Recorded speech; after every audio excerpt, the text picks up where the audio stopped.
Este podcast é uma produção da Rádio Guarda-Chuva. Jornalismo para quem gosta de ouvir. Oi, tudo bem? Cá estamos, de volta com uma nova temporada começando. Estamos chegando com Leia África, uma sequência de 8 episódios sobre livros de diferentes países do continente africano.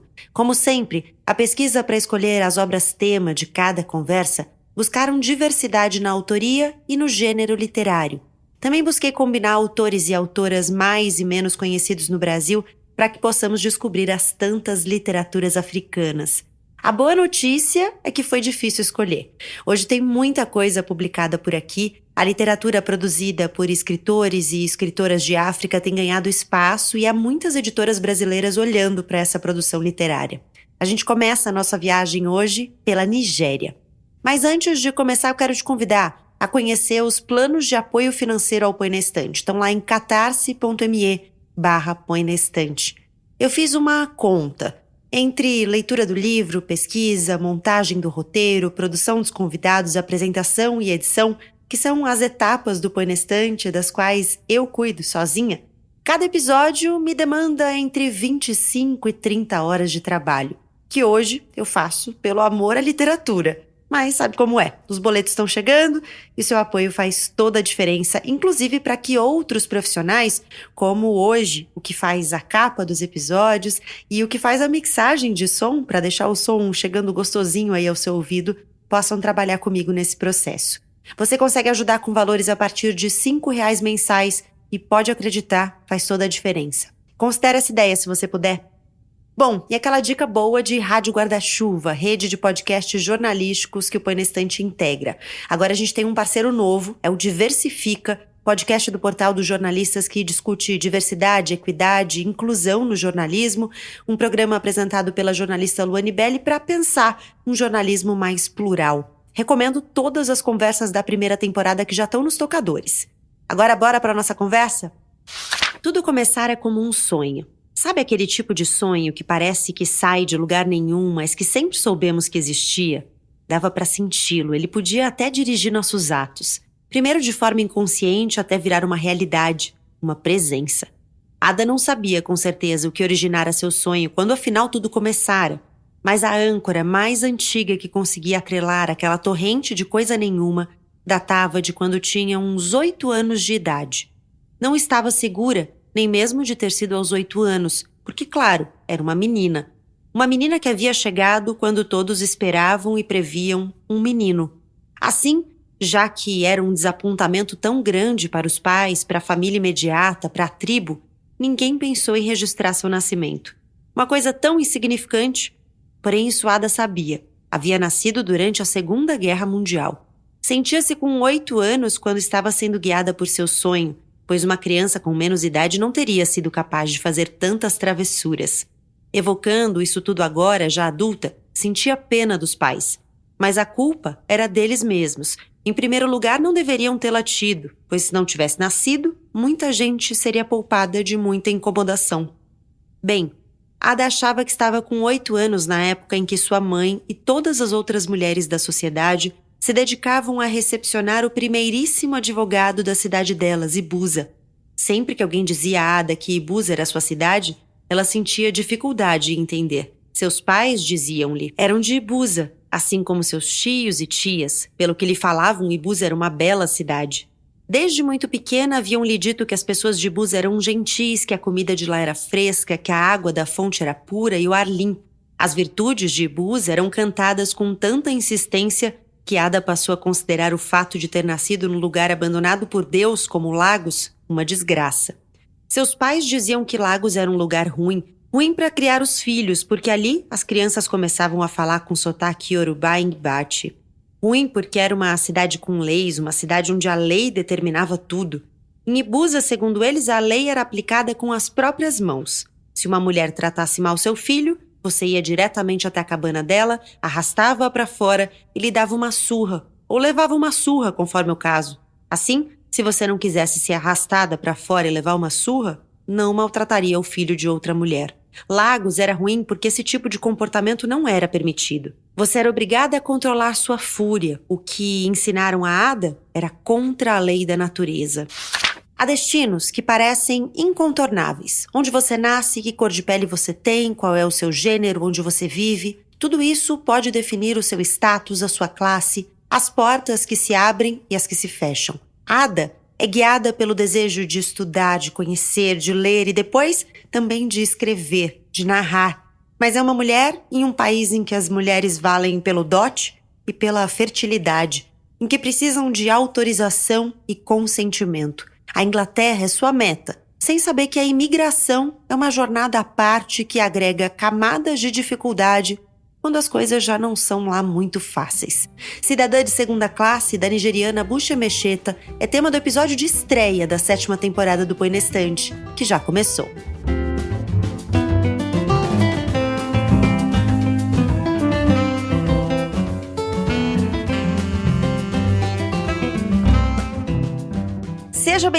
Seja bem-vindo à estreia dessa nova temporada, a 7ª, cujo tema, você já sabe, é Leia África. Aqui somos sempre 2 convidados ou 2 convidadas e eu para falar sobre o mesmo livro e juntas a gente troca impressões de leitura a partir das nossas perspectivas, das nossas visões de mundo. Para falar sobre Cidadã de Segunda Classe, de Buche Mecheta, eu convidei a Inês de Castro e a Tami Ganan. É um prazer ter vocês aqui. Sejam muito bem-vindas. Eu vou pedir para que vocês, por favor, se apresentem. Vamos na ordem alfabética. Inês, por favor. Gabi, é um prazer estar aqui com você e com a Tami também, para a gente falar sobre uma das coisas que eu mais gosto de fazer na minha vida, que é ler. Então, que bom que a gente vai poder falar desse livro, que foi um compartilhamento nosso, né, Gabi? Deixa eu começar me apresentando. Sou jornalista também, sou escritora, tenho 6 livros publicados. Muitos deles com uma boa dose autoral de histórias minhas que eu trouxe para os meus livros, outros que são livros-reportagens, enfim, muitos na área de comportamento, que é a minha área de atuação. Trabalhei mais de 20 anos em revistas femininas, trabalhei 17 anos no rádio e agora estou desenvolvendo um projeto literário. Sabe-se lá quando ele estará pronto, mas é assim, né? Os livros funcionam desse jeito. Quando eles querem nascer, eles chegam. Ou eles vão chegando devagarinho. Então eu tô nessa. Muito bom, bom saber, inclusive. A Inês foi quem me deu o livro sobre o qual a gente vai falar hoje, Cidadã de Segunda Classe. Então, quando deu, ele fez muito sentido para mim. Foi muito legal voltar a ele agora para essa conversa. Tami, quem é você? É uma alegria estar aqui com vocês. O trabalho da Gabi eu acompanho há um tempo, já admiro bastante. E eu estou muito feliz com essa possibilidade de conhecer o trabalho da Inês também, dessa reunião, né, para conversar sobre um livro ótimo que é Cidadã de Segunda Classe.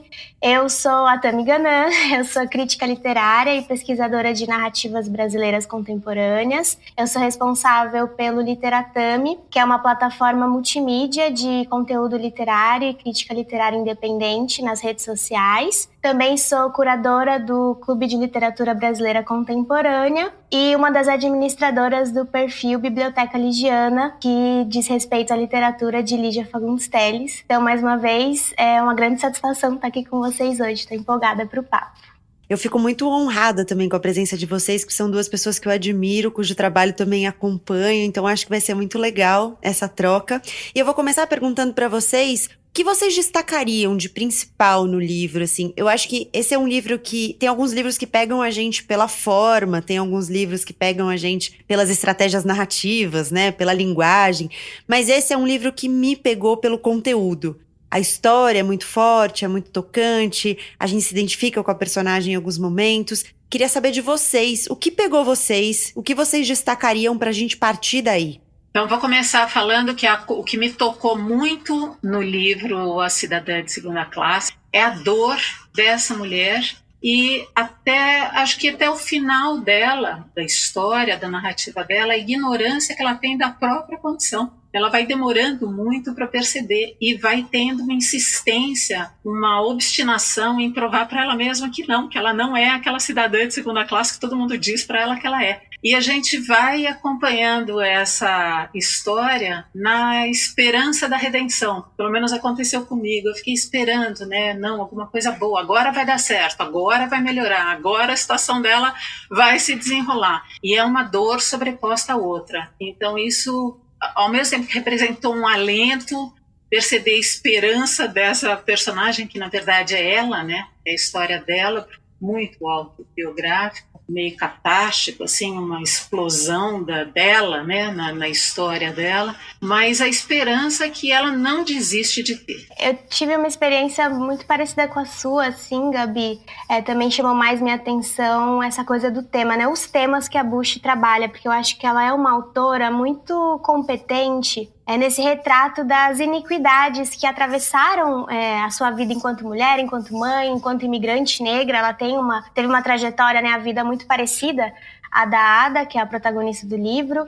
Enfim, ela é muito sensível a essa captação das injustiças que estruturam esse mundo, né, em que a gente está inserida e é a sua protagonista naquele contexto, e em transformar essa captação em boas histórias, em narrativas literárias muito bem dispostas, que nos afetam e nos abalam, assim, diretamente. Então, essa foi a minha segunda experiência de leitura da literatura da Bush Emecheta. Eu tinha lido As Alegrias da Maternidade. E uma outra coisa também que me chama a atenção nesses dois livros é que ela tem uma preocupação com conceder informações sobre o contexto histórico-cultural, né, em que a narrativa se insere, de que esse contexto seja do conhecimento do leitor, da leitora, a partir do próprio livro, né, de modo que nos seja possível compreender os efeitos do panorama coletivo dessas trajetórias individuais das suas personagens. Então aqui tem toda uma discussão sobre o chamado progresso civilizatório, por exemplo, sobre essa ideia, né, de civilização aliada à industrialização, que no fim das contas se torna uma grande armadilha para a geração da Ada e as que vêm depois, enfim. Eu acho que ela tem um cuidado que me parece fazer parte de toda a produção literária dela, de envolver o máximo possível de leitores para além do seu próprio círculo e para além do seu próprio tempo também. Então eu acho isso muito interessante, algo que me chama muita atenção assim, na literatura da Bush, nesse livro especialmente. Tem uma coisa muito forte, eu acho, na literatura dela, que a gente precisa se deslocar um pouco do que o Antônio Cândido dizia, de o livro se fechar em si mesmo, né, de ser aquele universo fechado, porque no caso dela há uma extrapolação dos limites do livro, exatamente pelo que vocês disseram. Há muitas coincidências entre a vida dela e o que ela narra. Nesse livro em especial, eu também já tinha lido As Alegrias da Maternidade, em que ela vai focar especialmente na experiência da maternidade, no contexto sociocultural da Nigéria que ela experimentou, mas nesse livro há muitas coincidências, né, entre a vida dela e a vida da Ada, como vocês disseram. Então, a gente está lendo aqui a história de uma personagem que saiu da Nigéria, teve muita dificuldade para estudar, ainda que quisesse muito, então viu os irmãos indo à escola, mas ela própria não era mandada para a escola, demorou para que ela conseguisse. Depois precisar se casar muito cedo. No caso da personagem, da Ada, né, ela se casou muito cedo porque ela precisava da autorização do marido para uma série de coisas que ela queria e teria que fazer depois, então continuar estudando, por exemplo. No caso da Bush Emecheta, ela estava prometida já a um menino desde que eles eram crianças. O fato de ela ser imigrante, então ela é uma mulher que nasceu na Nigéria, mas se radicou em Londres, assim como a Ada do livro, personagem do livro, de ter tido muitos filhos muito jovem, né? A Bush Emecheta teve 5 filhos nos primeiros anos, assim, de casamento. Então ela tinha 22 anos, ela já tinha 5 filhos, muito parecida também com a história da Ada. Então, os contornos ficam um pouco confusos, né, entre a história dela e a história da personagem, inevitavelmente. Acho que você usou uma palavra boa, Inês, que é catártico, porque eu fiquei pensando um pouco, agora já conhecendo a história da autora, sobre a força que tem, né, escrever sobre isso e sobre ver o seu livro escrito e tomando o mundo. E quando você fala, Tami, que ela sempre contextualiza muito as informações, eu penso que é uma autora que tem noção de que seus livros vão ganhar o mundo. Então ela contextualiza, acho que exatamente nessa expectativa de que, olha, vão chegar leitores e leitoras que não sabem o que é essa vivência que eu tô compartilhando aqui,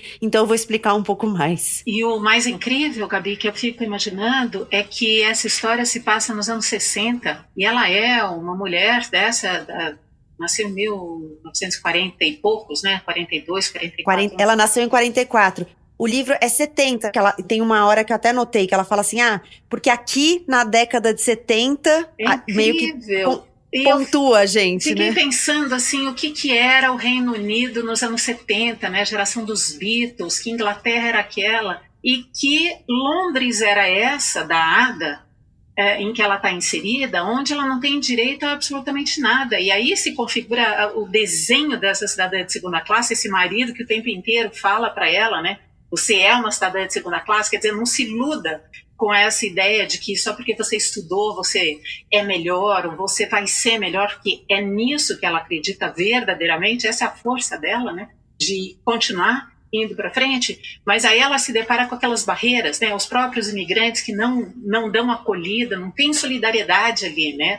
É algo que a gente sempre imagina num gueto ali, como eles vivem, né? Porque ali também é tudo controlado, são imigrantes que estão lá para ser mão de obra, eles não estão lá para serem intelectualmente produtivos, eles estão lá para serem mão de obra, né?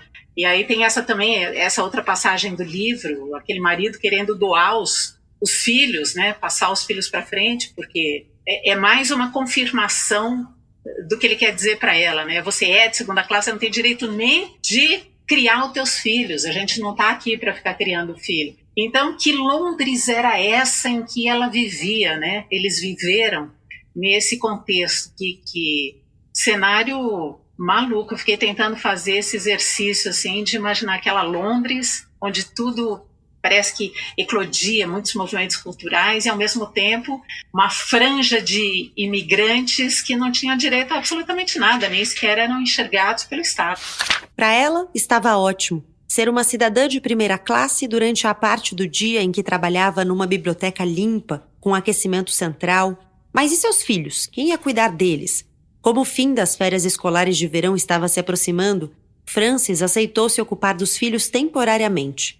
Enquanto ainda era novidade o fato dela ter conseguido um emprego numa biblioteca, fazendo um trabalho de cidadã de primeira classe, Frances concordava em tomar conta das crianças, mas não demorou para que o trabalho de Ada deixasse de ser novidade.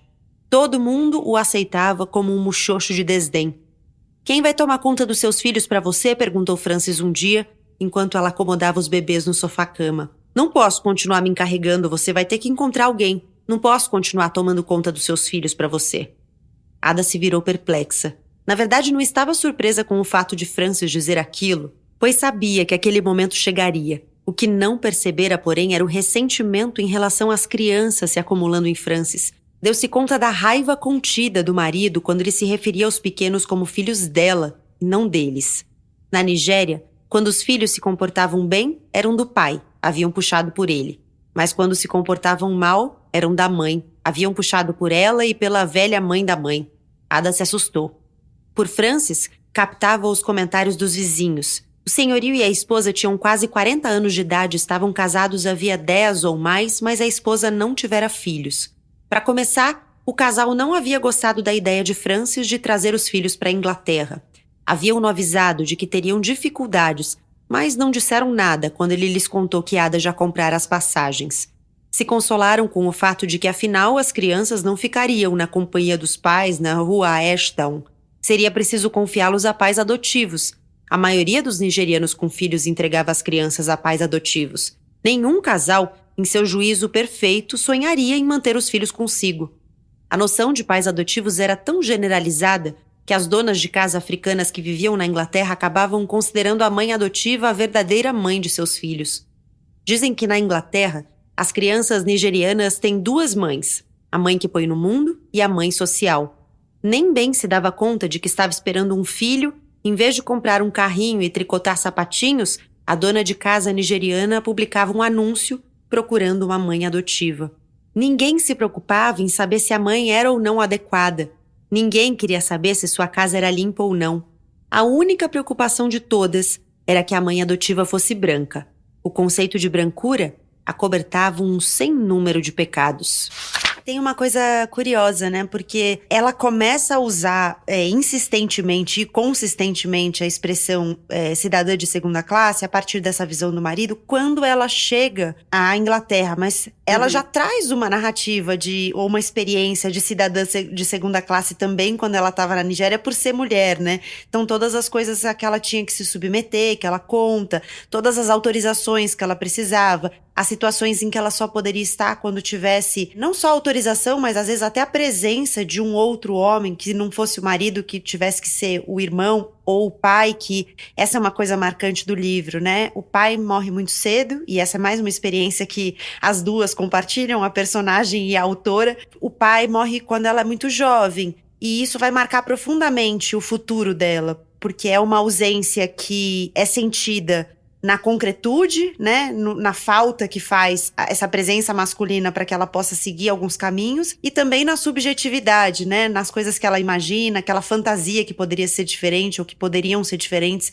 se o pai estivesse lá. É bom você ter trazido assim a morte do pai, porque eu sinto que da morte do pai até o casamento, a maternidade, tudo passa muito rápido, né? Muita coisa acontece em poucas páginas, sem que as marcas profundas desses eventos sejam esquivadas, né? Eu acho que esse é mais um ponto positivo, a narrativa da Bush, que dá conta de descrever toda essa movimentação na vida da protagonista, com o mesmo desembaraço com que ela de fato parece acontecer, né? Com a aderência com que ela é absorvida ali na vivência mesmo. Então, em pouco mais de 40 páginas, a Ada passa de uma criança de 8 anos a uma mulher recém-casada, mãe, já prestes a embarcar para a Inglaterra. E ela tem uma acolhida fria, né? Ela recebe, já chegando ali no país, como um prenúncio das dificuldades dessas dificuldades mais específicas que ela vai ter de enfrentar ali na metrópole. E uma acolhida fria é o título desse capítulo, né, de chegada ao Reino Unido. Eu acho que é um bom exemplo também de como os títulos dos capítulos do romance são bem sintetizadores das ações que eles descrevem. Então, eu sinto que isso, desse modo, assim, o livro como que assume uma configuração novelesca que é gostosa de acompanhar, né? Apesar da temática dura, de ser um livro bem doído, os fins dos capítulos, assim, assinalando essas viradas de chave na linha narrativa dos personagens, nos envolvem muito, assim, vai enganchando, né, um capítulo atrás do outro. E eu acho que essa mudança de cenário da Nigéria para a Inglaterra abre espaço para que a Bush levante essas questões acerca do lugar do negro africano nessa cidade, como a Inês falou, né, em Londres. Então tem a geografia das ruas, a disposição residencial dos bairros destinados às pessoas negras, tudo apontando essa subalternidade a que elas eram submetidas, né? E é um estigma especialmente doloroso para a Ada, porque na Nigéria ela estava acostumada com uma fartura, com um conforto na infância, totalmente interditados a pessoas como ela na Inglaterra, né? Na Nigéria ela tinha ali uma situação, um trabalho bom e tal, conseguia se manter de alguma forma, enquanto para o marido Francis a Inglaterra representa uma nova liberdade, esse marido detestável, que é um personagem detestável. Pra ela vai ser só, não é?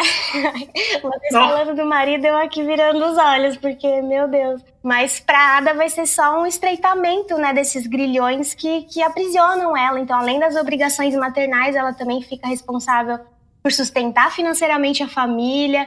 É uma dupla carga insustentável, né? E o marido se abstém de tudo. Então, é bem... Ainda falando desse marido, também eu acho um olhar interessante a respeito desse marido é que, ao mesmo tempo que ela alimenta, nutre uma raiva, uma indignação com relação a ele, ele também é em quem ela se socorre. Quando ela vai mostrar os originais, ela tem uma esperança ali de que ele vá dar algum apoio para ela, porque ao longo do livro ela vai tendo, apesar de que quando ela está na Nigéria ela é um pouco ardilosa, né? Ela trama aquilo, bom, então vou mandar ele para a Inglaterra e vai ser a minha ponte para eu conseguir ir na sequência. Ela entende isso, né? Ela faz ela é esperta como uma serpente e não funciona como uma pomba. Ela consegue desenhar esse movimento e fala, bom, a hora que ele for eu já faço a minha ponte para ir, mas ao longo do livro vai dando assim um pouco de tristeza de ver o quanto ela deposita nele ainda alguma expectativa de acolhida, de amparo e até de amor, né? E o cara é um boy lixo, a gente pode chamar? Totalmente. Total, né? Não, ele é um personagem, acho que detestável é uma palavra precisa, né? Porque é muito insuportável. Você vai lendo as atitudes dele, as faltas de atitudes dele, a violência que depois ele assume na relação com a Ada, né? A forma como ele a agride fisicamente, inclusive. Esse vínculo dos dois é uma coisa muito ambígua, né? Como você tá trazendo, ela começa o casamento de uma maneira bastante pragmática, né? Então ela entende que ela precisa tomar essa decisão se ela quiser seguir esse rumo de continuar estudando e talvez ir pra fora e tudo mais. E aí faz essas articulações, como você trouxe, Inês, pra que ele vá primeiro pra Inglaterra, porque esse era o caminho e tal. Mas aos poucos ela conta que ela vai aprendendo a amá-lo e que ela começa a gostar dele de fato. E assim, a sensação que eu tenho é que você falou, Tami, que tem 40 páginas em que tudo passa muito rápido, né, a partir da morte do pai, mas a sensação que eu tenho é que tudo na vida dela passa muito rápido, acontece muito rápido. Tem um momento do livro que eu fico meio perdida, assim, de... Nossa, quanto tempo será que já passou? E aí ela vai dizer que ela já tá na 4ª gravidez, e aí ela vai dizer, não, porque eu tava prestes a completar 21 anos, e aquilo me deu um desespero, porque eu fiquei imaginando o desamparo mesmo, né? A sensação de desamparo, de você tá num país em que você não tem nenhum tipo de respaldo, de rede, de acolhimento. Você tem 4 crianças, 3, na verdade, nesse momento ela tá com a 4ª criança por vir, né? Mas 3 crianças já no mundo. Um marido completamente desprezível e inútil, porque ele não contribui em nada. A Ada é quem sustenta financeiramente, como vocês falaram, a família, né? Ele tem essa desculpa de que ele precisa se dedicar integralmente aos estudos, porque os estudos é que vão futuramente fazê-los prosperar e tal, mas no fim das contas, a Ada estuda, trabalha, cuida dos filhos, cuida da casa, resolve tudo e ainda banca o estudo do Francis. Eu não consigo pensar numa palavra melhor do que desamparo, porque não tem nada ali que a suporte, né? Inclusive porque quando ela vai buscar suporte no marido, como a Inês trouxe, ela não encontra. Ele é completamente vazio em relação a ela, né? Sim, eu acho que é desesperador mesmo acompanhar esse processo. E eu gostei muito que você trouxe a palavra ambígua, né? Que eu acho que essa ambiguidade caracteriza muito essa personagem, assim. Em comparação às outras mulheres africanas do entorno, por exemplo, a Ada é uma pessoa de sorte, né? Ela pôde estudar, ela pôde escolher o próprio marido, apesar de não ter feito uma escolha lá das melhores. Ela conseguiu um bom emprego, bom o suficiente para bancar essa ida e a permanência da família na Inglaterra. Mas ainda assim ela passa por todos os perrengues, ela não deixa de sofrer com a misoginia instalada em todos os cantos pelos quais ela passa. Essas agruras da maternidade compulsória, ela também não está imune ao racismo europeu, né? Sem contar aquela discriminação dos próprios conterrâneos que a Inês bem apontou, né? Que são esses vizinhos que se revoltam porque a Ada não se sujeita a circunstâncias que todos se viam obrigados a aceitar, né? Eu acho que essa ambiguidade é totalmente pertinente a essa condição de cidadã de segunda classe, né? Por mais estudada, casada, bem empregada, próspera que seja, uma pessoa negra, especialmente uma mulher negra, sempre é inferiorizada, ainda mais na Europa, né? Então eu acho que a Ada vai se dando conta disso na Inglaterra, como a Inês falou, é um processo, né? E ela vai passando por isso a partir do reprocessamento do passado também, né? Que ganha um outro significado nesse presente em que a injustiça continua ocorrendo, mesmo a despeito das idealizações que ela alimentou por tantos anos. Então eu acho que realmente é desesperador acompanhar tudo isso que vai acontecendo com ela. A gente fica buscando mesmo alguma redenção, né? Ada se calou ao ouvir a irritação na voz de Francis. Uma irritação que parecia proclamar: os machos africanos têm o direito de vir para a Inglaterra para ficar civilizados. Só que esse privilégio ainda não foi concedido às fêmeas. Ela teria gostado de reclamar quanto a isso desde o princípio, mas de que adiantava eles começarem a discutir no primeiríssimo dia do reencontro depois da longa separação. Só que aquele era um triste indício do que estava por vir, e ela rezou para que os dois tivessem forças para acolher a civilização em seu relacionamento. Porque se não conseguissem fazer isso, a vinda dela com as crianças teria sido um enorme erro. Depois dos trâmites tediosos ao passar pelos funcionários da imigração, a família foi tiritar no interior do trem. A viagem durou horas e horas. Pela primeira vez, Ada viu neve de verdade. Tudo parecia tão bonito depois do cinza de Liverpool. Era como se houvesse lindas nuvens brancas no chão. Viu a fábrica onde faziam ovo maltine. Por alguma razão, aquela fábrica erguida naquele lugar isolada, limpa e rubra, contra o pano de fundo nevado, aliviou seu espírito. Finalmente estava na Inglaterra. Começava a sentir-se um Dick Whittington. Na carta que ele escrevera, Francis dizia ter acomodações para eles em Londres, só que não disse como eram essas acomodações. O choque quase acabou com a sanidade mental de Ada. Era uma casa cinzenta de janelas verdes, impossível dizer onde ela começava e onde terminava, porque era grudada a outras casas da rua. Ada nunca vira casas como aquelas antes, grudadas daquele jeito. Em Lagos, as casas costumavam ser completamente separadas, com pátios dos dois lados, o conjunto no fundo e as varandas na frente. Aquelas não tinham nenhuma dessas coisas. Eram longos quarteirões sólidos, com portas que se abriam para a rua. As janelas formavam fileiras retilíneas ao longo das ruas. Olhando ao redor, Ada percebeu que pela cor das molduras era possível saber quais janelas correspondiam a qual porta. Aparentemente, a maioria das casas tinha as mesmas cortinas nas janelas. Todas parecem igrejas, não é mesmo? Monastérios, observou Ada. Eles constroem as casas desse jeito aqui porque não tem o espaço todo que a gente tem em Lagos. Na minha opinião, depois que a Nigéria for completamente industrializada, as pessoas do futuro vão começar a construir nossas casas do mesmo jeito. No momento, temos condições de desperdiçar terra e construir varandas e pátios espaçosos. Quem sabe não seja necessário a gente chegar a esse ponto, uns esmagados contra os outros? Francis não fez nenhum comentário. Não havia necessidade. Abriu a porta para algo que Ada achou parecido com um túnel, só que era um vestíbulo. Um vestíbulo com paredes floridas. Já que era um vestíbulo estreito, no começo deu a impressão de não ter janelas. Ada apertou Titi contra o peito e a menina, por sua vez, agarrou-se à mãe assustada. Subiram escadas e mais escadas até ter a impressão de que estavam chegando ao telhado do edifício. Então Francis abriu uma porta e os fez entrar num quarto, ou melhor, num meio quarto. Era muito pequeno, com uma única cama num canto e um sofá novo, que Francis comprara com o dinheiro que Ada lhe enviara para comprar um sobretudo. No espaço entre o sofá e a cama, mal dava para encaixar uma mesa de tampo de fórmica, do tipo da que Ada possuía antes, em sua cozinha de Lagos. Por outro lado, eu também acho que em alguns momentos assim, é interessante porque ela tem algumas revelações, né? Ela começa a perceber que não é só o marido dela, tem outros maridos que são igualmente infiéis, que são igualmente violentos com as mulheres, quer dizer, que esse não é, entre aspas, aqui um privilégio dela, mas que esse é o contexto. É uma estrutura, né? Exatamente.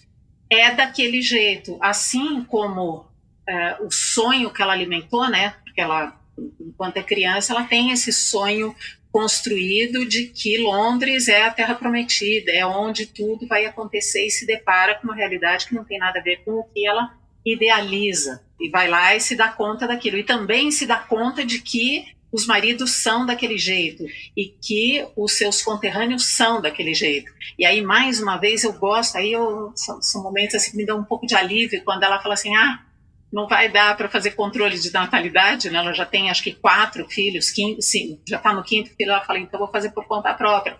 E ela dá o jeito dela, falsifica a assinatura dele, porque aquilo não vai parar. Ele não quer os filhos, mas ele não vai parar de fazer sexo com ela. Então ela vai continuar engravidando. Então ela percebe que ela vai ter que, por conta própria, dar um jeito e se sair daquela situação. Então, mais uma vez, tem a face ardilosa aqui da Ada, que ela vai pelo caminho que ela encontra a solução que ela consegue, mas de novo num cenário de muita solidão, né? Porque o tempo todo é ela tentando recuperar todas as perdas, né? Muito solitário mesmo.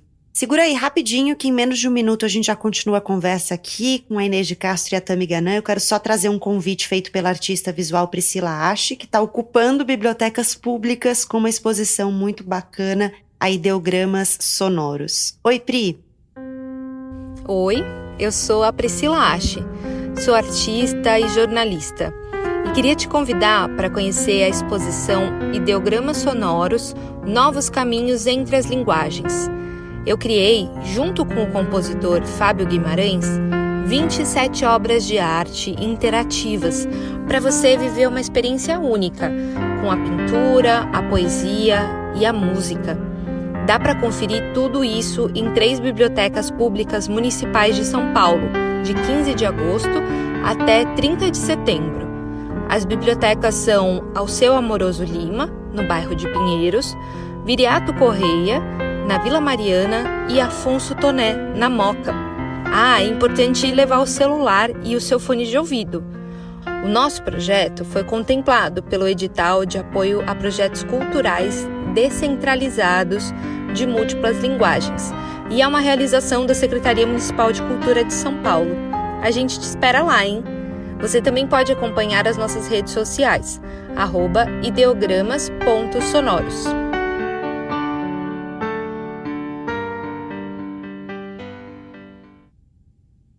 De volta aqui para nossa conversa, eu queria trazer um elemento que eu acho que é marcante no livro, que é a questão da religiosidade, e de uma religiosidade conveniente, né? A vida dos dois, né, quando a partir do momento em que a Ada se casa com o Francis, a vida do casal passa a ser muito atravessada pelas decisões ou determinações religiosas do Francis, né? Porque ele é que tem essa experiência de proximidade com a religião e uma fé bastante contundente, eu diria, né? Ele é testemunha de Jeová, ele acredita que vai haver um momento de fim dos tempos, que tudo vai acabar, inclusive por isso nem precisa se esforçar muito, porque afinal vai tudo por água abaixo. E a religiosidade entra em várias questões, né? Na forma como ele entende que precisa tratá-la, na forma que ele entende que ela precisa responder, no controle de natalidade que ela não pode fazer, porque ele aprende que é só ele gozar fora que tá tudo certo, ela não precisa de nenhum tipo de controle, que quem precisa de controle de natalidade é prostituta. Enfim, essa religiosidade aparece muito em vários momentos. Mas me chama a atenção a conveniência dela, e a Ada também chama atenção para isso, né? Ela vai dizer que ele é testemunha de Jeová quando dava na telha ou quando ele precisava, de alguma maneira, justificar uma decisão egoísta que ele queria tomar. Isso acho que é algo que marca bastante a história. Sim, e eu acho que essa questão da religiosidade, ela até se conecta um pouco com a solidão e o isolamento que a Inês estava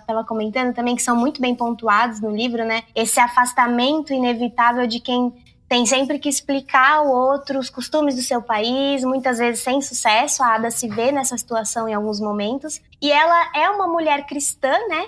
Que se incomoda com o desvio da religião, com essa hipocrisia da falta de comprometimento com a própria crença, o que não poderia ser diferente com uma personagem tão determinada e consciente das suas vontades como ela, e ao contrário desse marido, né, que muda convenientemente de religião para obter vantagens e se adequar aos seus próprios caprichos, para usar uma expressão que a própria narradora utiliza, né? Então, esse imaginário cristão e a sua formação poderia servir para fazer a Ada alcançar certo pertencimento em algum grupo, né?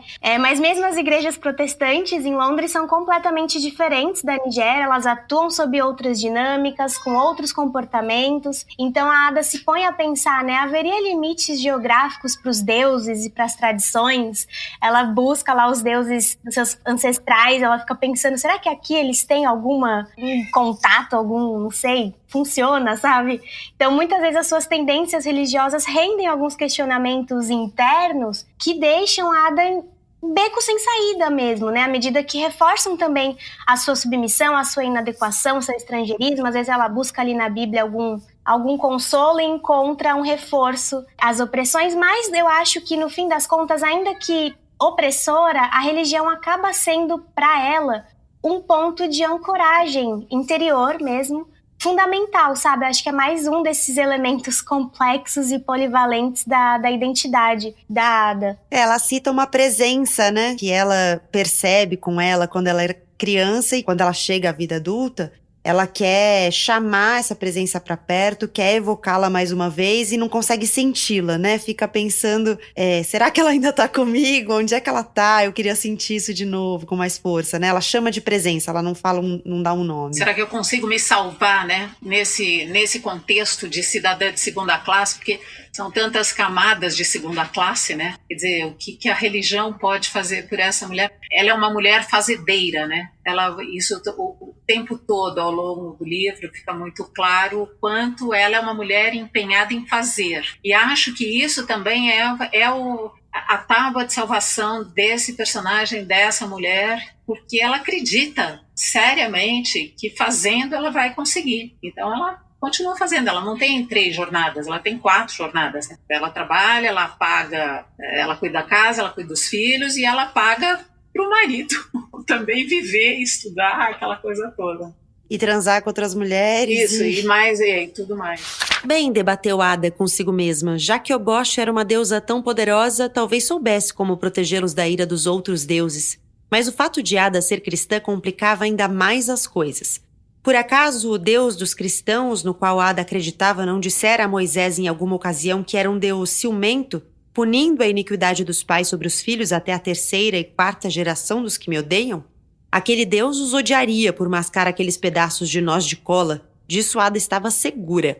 Nada aliviava sua consciência culpada, nem mesmo o fato de que fora sua sogra, católica devota, quem comprara a noz de cola.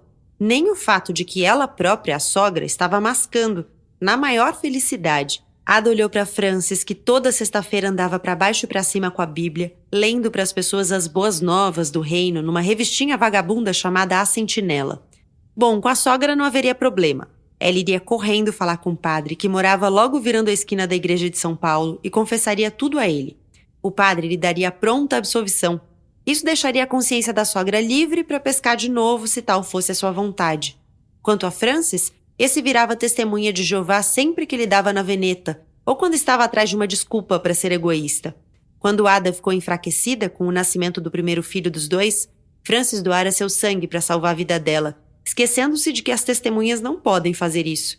Quando ficou ocupado com os preparativos da viagem para a Inglaterra, deixou de lado seus exemplares de A Sentinela e Despertar. Também se esqueceu de que ir para a Inglaterra significava perseguir o materialismo, que explicava a Ada era não apenas nocivo, como desnecessário, porque Armagedon estava à espreita logo depois da esquina.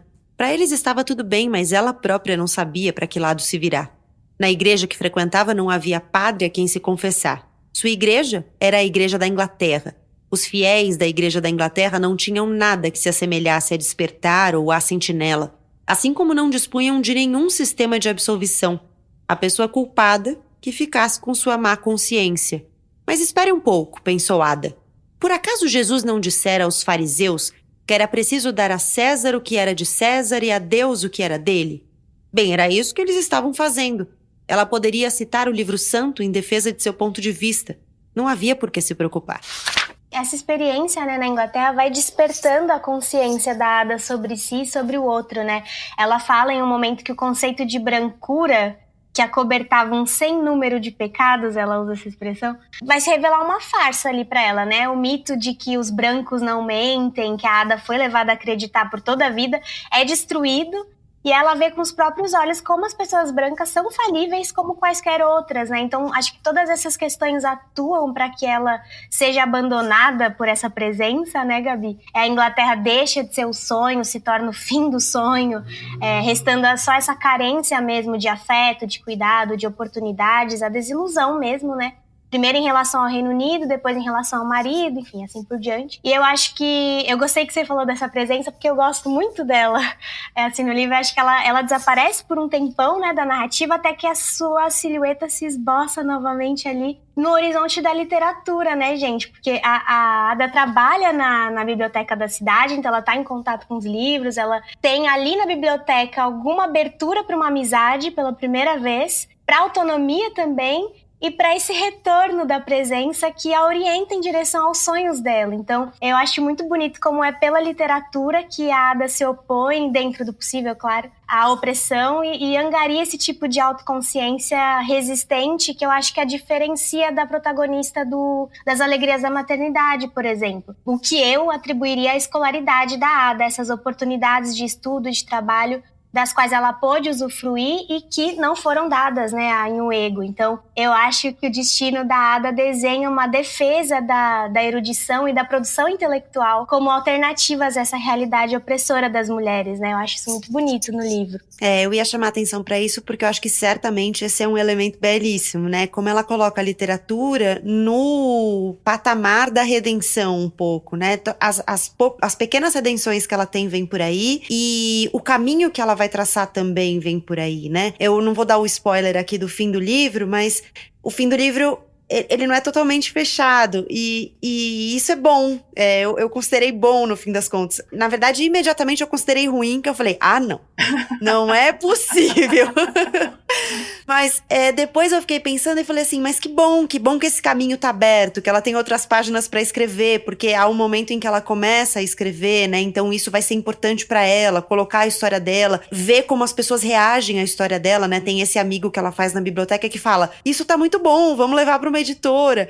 Então eu acho que certamente esse é um ponto belíssimo do livro. É lindo, né? Ouvir isso. Aliás, ouvir isso quando você é um escritor, tá muito bom, vamos levar para um editor, é uma música, né? Muito boa de escutar, ainda mais nesses tempos aqui de dificuldade tão grande para publicar, para editar. Estou falando aqui para uma galera de gente que sonha em publicar o primeiro livro, a primeira obra, porque não é fácil, né? E depois manter a sua obra em prateleira é mais difícil ainda. Realmente, o final do livro parece que é aquele momento que você... Só para dar uma tranquilidade para quem não leu e ainda quer ler o livro, a gente fica um pouco mais tranquilo, um pouco mais suave no final. Nossa, eu tive a experiência igualzinha da Gabi. Quando eu terminei, eu fiquei meio decepcionada com o final, assim, até olhei. Será que faltou uma página? Eu também, eu fiquei procurando, eu olhei várias vezes, eu falei, nossa, será que arrancou? Aí depois, voltando, né, pro nosso papo, eu voltei aqui pro livro e tal, não, achei que foi bom, porque ela passa, a vida toda é tão determinada, sabe? Tudo já tá dentro da caixinha, vai ser desse jeito, daquele jeito. Então esse final aberto, eu acho que foi um ponto positivo, assim, até pra própria Ada mesmo, né? Francis pertencia a outra cultura. Na cabeça dele havia um conflito. Que vantagem havia em casar com uma mulher instruída?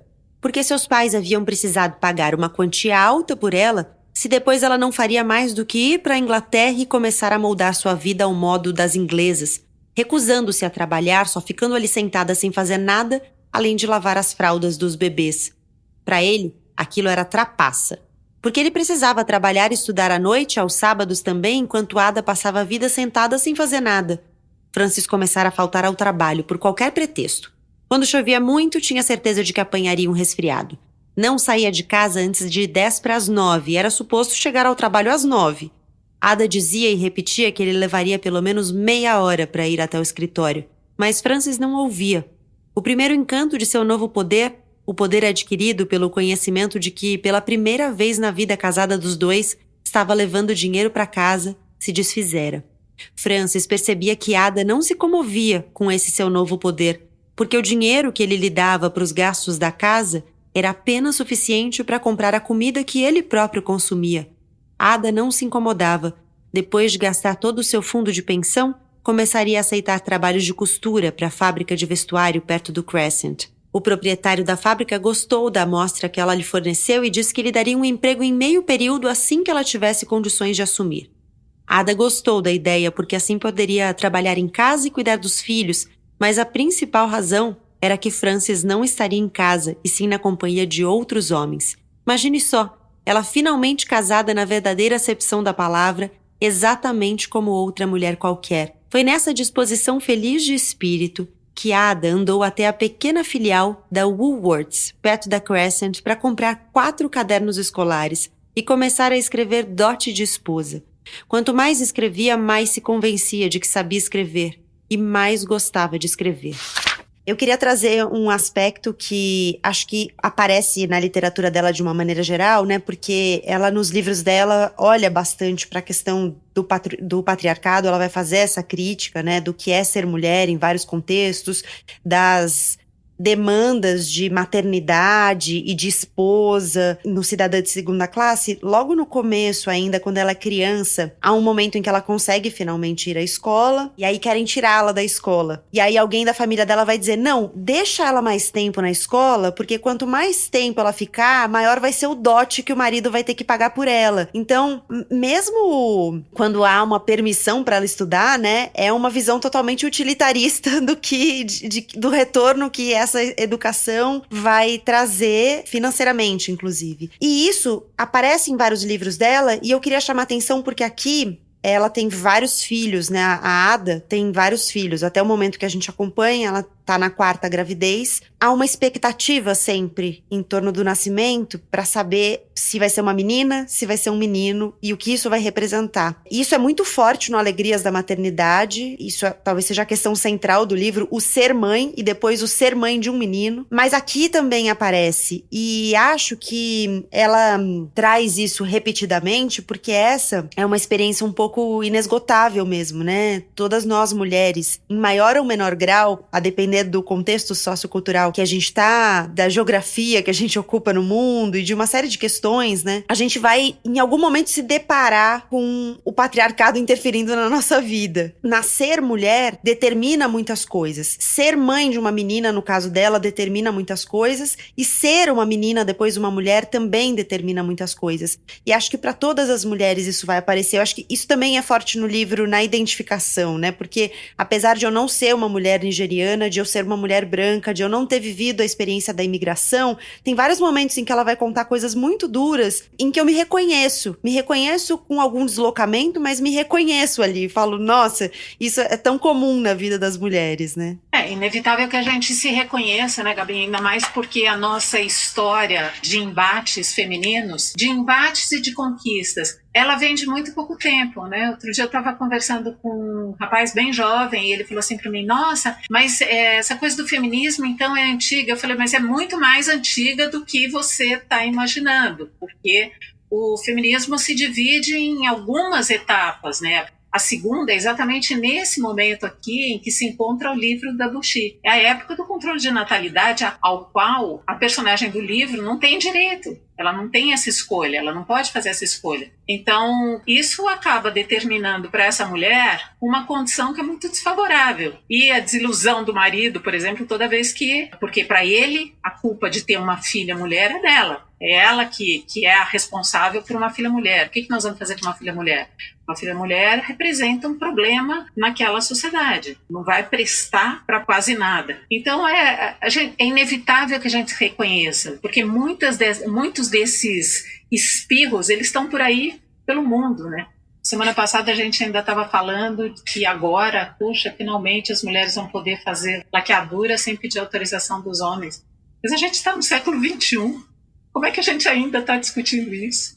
Eu concordo com a Inês, acho que, dadas as devidas proporções, né, claro, em alguma medida a gente se identifica muito com algumas situações pelas quais a Ada passa. Eu acho que essa questão do patriarcado se relaciona com a da maternidade aqui no livro, não só pelo controle da natalidade, né, como a gente comentou, que é uma questão aqui dentro, mas até no próprio relacionamento da Ada com a mãe dela, que é uma figura que aparece pouco aqui no livro, mas que é importante na trajetória da protagonista, porque tem toda uma questão de descontentamento da mãe com o desejo de estudar da Ada, né? Então, se por um lado para Ada os homens eram sempre sólidos e seguros, donos de si, o que a confortava e de algum modo a inspirava a seguir em frente pelos seus objetivos, pelo menos naquele período inicial da vida, né, na infância dela. Por outro lado, as suas experiências sempre conturbadas com a mãe acabam por minar a autoestima dela, né? Que tem como referências femininas apenas essas mulheres que seguiram os rumos esperados pelo patriarcado, ou seja, o casamento, a maternidade, abrindo mão da subjetividade em prol da representação dos papéis que foram secularmente designados a nós, né? Então, ao passo que a Ada, ela se deixa guiar pelas próprias vontades, ela tem essa presença que desagrada a maior parte das mulheres que ela conhece, sobretudo a própria mãe, que não tiveram sequer a oportunidade de pensar em possibilidades desviantes, né? Pensar em estudar, imagina, pensar em morar em outro país, né? Então tem até uma cena do livro que eu acho muito bonita, em que a mãe da Ada olha para ela. É uma mãe que ela diz que não sabia coisa alguma além da Bíblia Igbo e do Inário Igbo anglicano. O olhar que essa mãe lança sobre ela é uma mistura de medo, de amor e de assombro. Então é o olhar de quem está encarando alguma coisa inédita, né? E muito maior do que os seus olhos jamais viram. Então eu acho muito bonito mesmo como a Buchi, mesmo colocando um pouquinho assim dessa relação entre as duas, dá conta de colocar tanta coisa dentro disso, né? E o modo com que ela faz, que é no fluxo ali da narrativa, né? Super fluida e muito colada à objetividade dos acontecimentos, tem essas breves descrições de gestos e emoções que polvilham o texto com uma intimidade brilhante e que escancara também tanto dessas injustiças todas, né, que recaem sobre as mulheres. Então, eu acho uma questão muito importante aqui dentro. E essa relação com a mãe, esse momento, né, essa cena realmente é muito bonita. E eu acho que não só nesse momento, mas de uma maneira geral, né, toda a trajetória da Ada nos coloca também como desafio a não romantização dessa capacidade de resiliência, né? Porque em muitos momentos a gente olha e fala, caramba, olha que mulher forte, olha que mulher guerreira, né? Enfim, essa semana mesmo eu tava vendo um negócio na internet que dizia, as mulheres sobrecarregadas são consideradas guerreiras até elas não darem conta, aí elas viram loucas. Exatamente. E eu fiquei pensando nela, eu fiquei pensando na Ada, eu falei, cara, se ela surta, é completamente compreensível, né? Porque assim, diante de tudo que ela vive, me surpreende muito ela não surtar o tempo inteiro. E eu acho que eu fiquei o tempo inteiro tensionada por isso, prestando atenção para não romantizar essa sobrecarga, essas dificuldades que ela vive e que muitas vezes a gente precisa parar e lembrar que não deveria ser assim. Ela não precisa transpor tudo isso para conseguir chegar onde ela quer chegar. Ela poderia chegar ou deveria poder chegar mais facilmente, né? Essa questão de não romantizar é fundamental e eu acho que é uma grande contribuição que esse livro traz, porque no olhar da Ada, no olhar da autora, da Kushi, a vida ela não é romantizada, ela é prática. E ela tem essa postura diante da vida, né? Da mulher que faz e que não romantiza. Ela não tem tempo de romantizar. Eu me penitenciei ao final do livro por essa expectativa romantizada, porque é uma expectativa que muitas vezes a gente tem diante dos livros, de querer que tenha um desenlace legal, que o personagem fique bem, que aquilo seja tranquilizador para a gente, porque de certa forma se isso traz no livro, você não se inquieta ao final da sua leitura. Acho positivo que não seja romantizado, que ao longo de todo o livro seja inquietante, mas que não seja romantizada essa relação, nem com a família, que ela percebe desde cedo que ela é essa moeda de troca e que ela vai ter que se valorizar e fazer valer aquilo ali, e arquiteta como vai ser a vida dela, e depois a relação que ela desenvolve com aquele marido abusivo. Ela tem uma clareza ali de que romance é algo que ela não vai poder tirar dali. Então acho que é uma boa contribuição do livro. Ada cochilou num banco de madeira. Quando abriu os olhos, ficou surpresa ao ver a bonita enfermeira de voz suave que antes lhe dissera que estava na hora de sair. Ela ficou muito tempo olhando para Ada, depois sorriu. Victor é seu único filho? Ada fez que não, vi que não era o único, havia outro. Mas era só uma menina. Só uma menina? O que você quer dizer com só uma menina? Ela também é uma pessoa, sabe? Exatamente como seu filho. Ada sabia aquilo tudo. Mas como dizer àquela bonita criatura que na sua sociedade ela só podia ter certeza do amor de seu marido e da lealdade de seus sogros se tivesse e mantivesse vivas tantas crianças quantas possível e que, embora uma menina pudesse ser contada como uma filha, para o seu povo um menino tinha o valor de 4 crianças. E se a família pudesse dar uma boa educação universitária ao menino, a mãe do menino receberia o status de homem na tribo. Como explicar tudo isso? Que sua felicidade dependia muito do fato de seu filho permanecer vivo. Sabe, estou fazendo outro, informou para mostrar à enfermeira que boa esposa ela era. A enfermeira, que ou não entendeu ou tinha uma ideia diferente sobre o que fosse uma esposa boa e valiosa, balançou a cabeça, mas não disse nada. Se Ada não se retirasse, mandariam buscar seu marido, falou. Ada precisava ir embora. Ada disse que só iria embora à força, e enquanto não fizessem isso, ficaria. Mas desceu até o corredor do andar de baixo e viu quando algumas mulheres das Bahamas chegaram para fazer seus serviços de limpeza. Mais tarde, naquela noite, Frances apareceu. Titi estava passando a noite na casa de Trudy, de modo que ele viera em busca dela. Por um momento, pareceu que a doença de Vicky pudesse reaproximar os pais. Frances não disse a ela que não se preocupasse. Não sabia como fazer esse tipo de coisa, não sabia como ser um homem. Em lugar disso, chorou junto com Ada, feito uma mulher.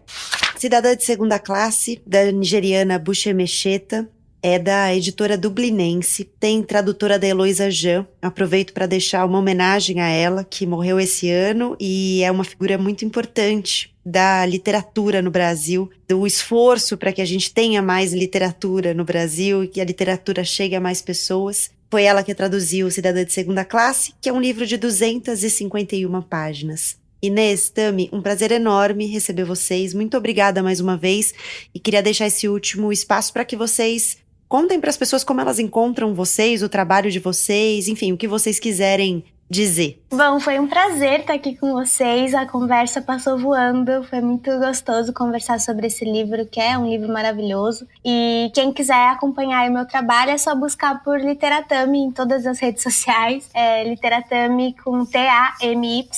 E eu quero só deixar aqui a recomendação de que vocês leiam Buxa Mecheta, que é uma baita autora. Muito obrigada, Gabi, por trazê-la aqui para o podcast. Sempre um prazer. Gostei muito de conversar com a Tami, conhecer a Tami e conversar com você, que é uma pessoa queridíssima para mim, Gabi. Muito obrigada. O convite foi um carinho, um momento super especial aqui. Estou bem contente que a gente possa ter compartilhado isso.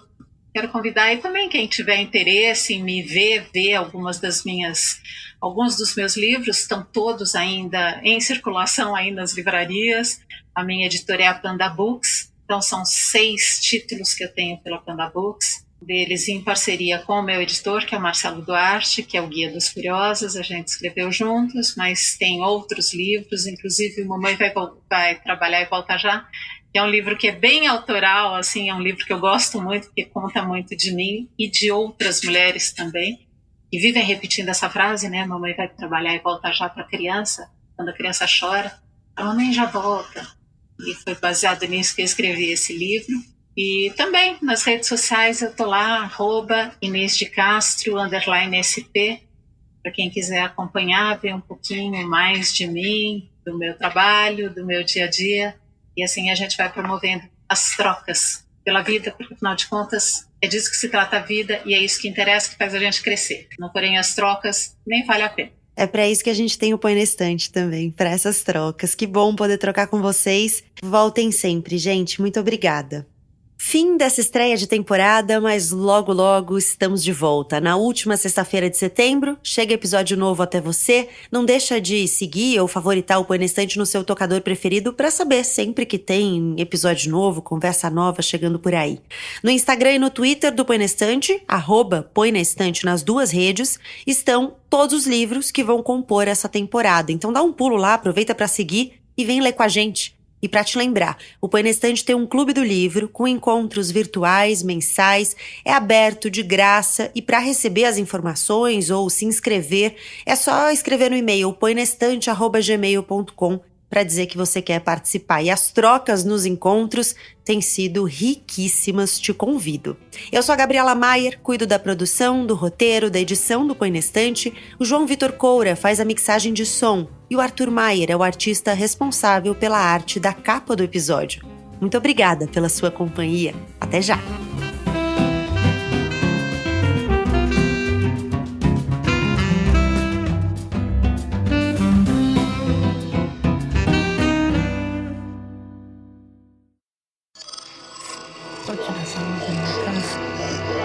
Esse podcast é apresentado por b9.com.br.